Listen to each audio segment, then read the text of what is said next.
ஓம் ஸ்ரீ குருப்பியோ நமக. நன்றாக குருவாழ்க, குருவே துணை. பரபிரம்ம ருத்ர காயத்ரி ஞானஸ்தலத்தின் நண்பர்களுக்கு வணக்கங்களும் வாழ்த்துக்களும். இந்த பதிவு கன்னி லக்ன அன்பர்களுக்கு 8 நாட்களுக்கான பலன். ஜனவரி 28 முதல் பிப்ரவரி 4ஆம் தேதி வரை உள்ள நாட்களுக்கு தினப்பலனாக பார்க்க இருக்கிறோம்.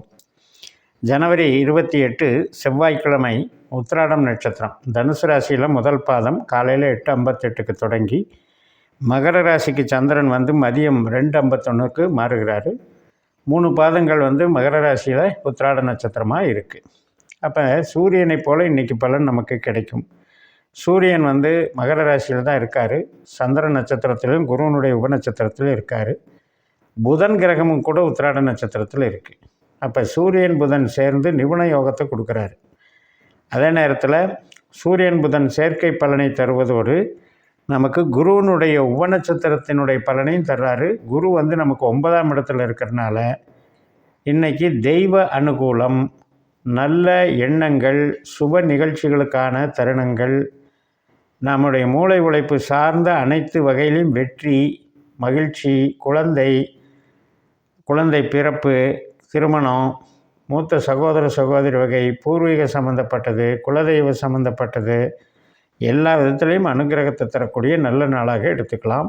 தொழில் பலம் நன்றாக இருக்கும்.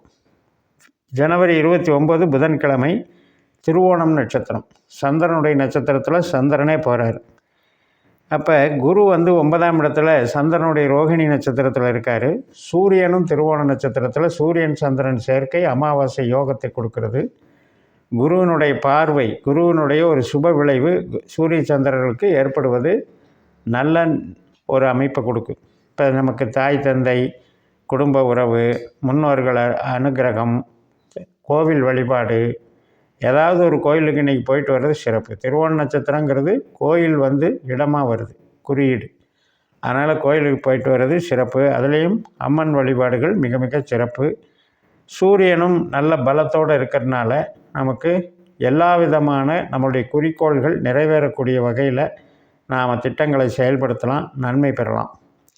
ஜனவரி 30ஆம் தேதி வியாழக்கிழமை, அவிட்ட நட்சத்திரம், செவ்வாயினுடைய நட்சத்திரம். செவ்வாய் குருவனுடைய நட்சத்திரத்திலையும் சுக்கிரனுடைய உபநட்சத்திரத்திலும் இருக்கார். 10ல் செவ்வாய் இருக்கார், 9ல் குரு இருக்கார். சுக்கிரன் நமக்கு 6ஆம் வீட்டில் இருக்கார். அதனால் வேலையிலையும் நம்ம பார்க்குற தொழிலையும் முன்னேற்றம் கிடைக்கும், பண வரவு கிடைக்கும், அங்கீகாரம் கிடைக்கும், அந்தஸ்து கௌரவம் வளர்ச்சியாக இருக்கும்.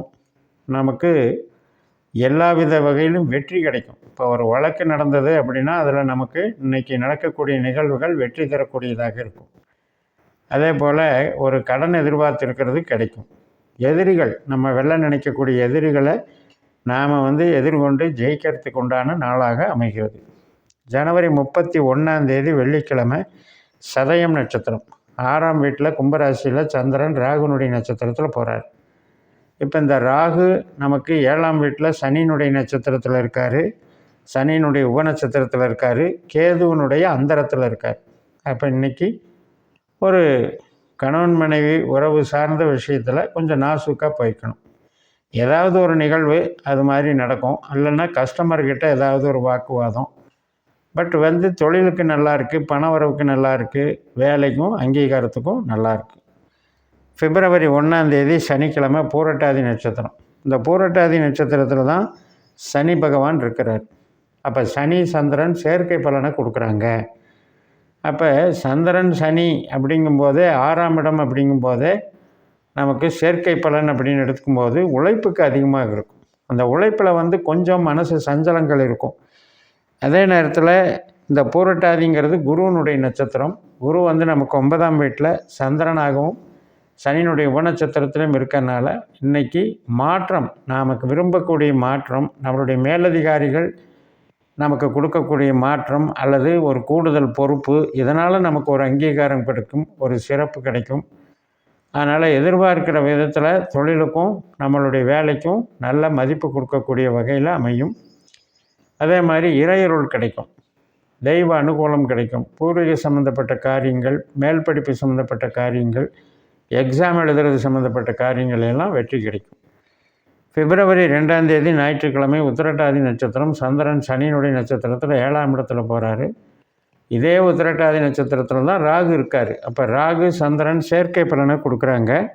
சுக்கிரனும் அங்கே உத்திரட்டாதி நட்சத்திரத்தில் இன்றைக்கி வந்துடுறார். அப்போ சுக்கிரன் ராகு சந்திரன் சேர்க்கை அப்படிங்கிறது 7ஆம் இடத்துல இருக்கிறதுனால நம்ம புதுசாக பழகக்கூடிய நபர்கள் ஆணாக இருந்தாலும் சரி பெண்ணாக இருந்தாலும் சரி கொஞ்சம் எச்சரிக்கையாக பார்த்துக்கணும்.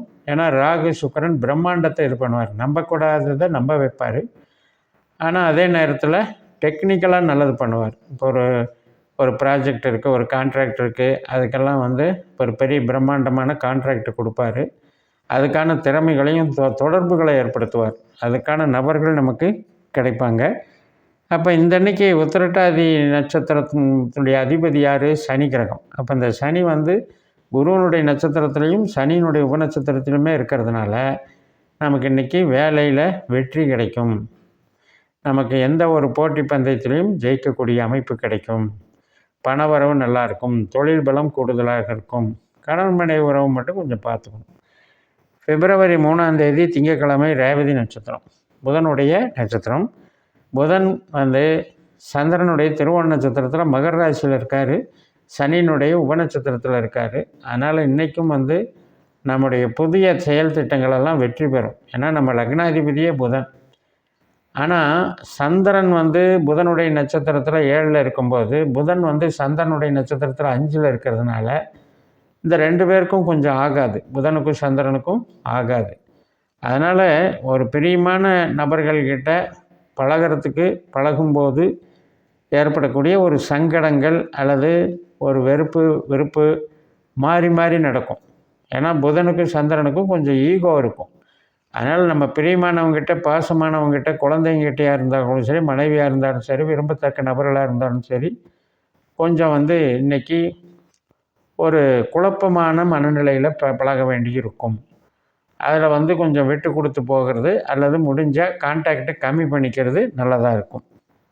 இதே ஷேர் மார்க்கெட் சம்மந்தப்பட்டது, கமிஷன் வகை சம்மந்தப்பட்டதுலேயும் இந்த நிலைமை தான் நீடிக்கும். ஏன்னா முன்னுக்கு பின் முரணாக பேசுவாங்க. அப்புறம் கஸ்டமர்னாலேயே குழப்பம் அப்படின்னா அன்றைக்கி நாளை வந்து கொஞ்சம் பைபாஸ் பண்ணிக்கிறது, ஷிஃப்ட் பண்ணிட்டு போகிறது நல்லது. மறுநாள் பிப்ரவரி 4ஆம் தேதி செவ்வாய்க்கிழமை அஸ்வினி நட்சத்திரம். நமக்கு 8ஆம் வீட்டில் சந்திரன் போகிறாரு. 8ல் சந்திரன் போகிறது தான் உண்மையான சந்திராஷ்டமம். அதனால் கேதுனுடைய நட்சத்திரத்தில் போகிறதுனால இன்றைக்கி பலனை கேது கிடைக்கிது. கேது வந்து சூரியன் நட்சத்திரத்திலையும் சனியினுடைய உபநட்சத்திரத்திலையும் இருக்கிறதுனால இன்றைக்கி நம்முடைய சிந்தனைகள், நம்முடைய செயல்பாடுகள் வேலையிலையும் சரி, தொழிலையும் சரி, பண வரவுலையும் சரி மிக மிக நன்மைகளை தரும் என்று சொல்லி நிறைவு செய்கிறேன்.